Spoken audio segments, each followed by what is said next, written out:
In 1912, there was a law titled about extraordinary measures in case of war passed. That specific law, in 32 articles, in details explained two major changes that were about to happen during the wartime. First, the War Ministry have full power to take the role of government in a specific area of the monarchy, in case of war or if there's a reasonable possibility of war. All measures of this law will only last during the war, or in case the war never happens, 4 months after they were introduced in the first place.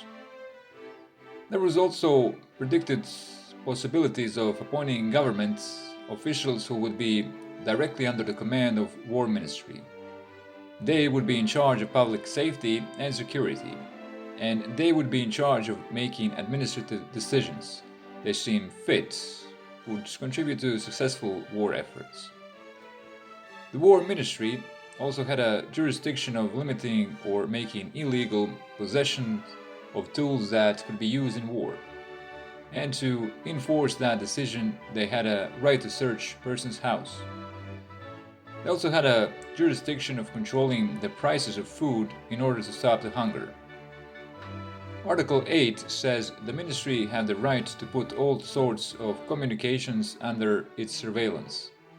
This was mostly used to check the suspicious letters, especially coming from countries the monarchy perceived to be hostile. Ministry also had the power to control or completely censor newspapers.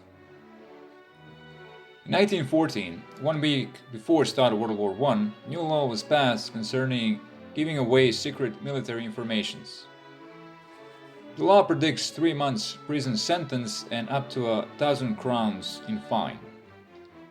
Also, anybody spying and or giving up information to the enemy will be punished with solitary confinement up to 5 years and up to 10 years under certain circumstances.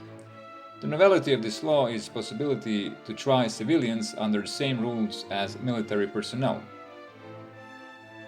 On July 19, 1914, new law concerning property punishment of treacherous acts during wartime was passed. The law specifies that he who deserts to the enemy army or in other ways helps the enemy army will be punished for his act by confiscating his property in amount that the court in charge of the process against that individual seems fit. There was no statute of limitations to this crime, so bottom line, the government was punishing the individual by taking his means of existence, but also indirectly punishing his family too. And finally, when it came to foreign spies, by executive order from late 1915, they were to be tried by the laws of the country that arrested them for spying.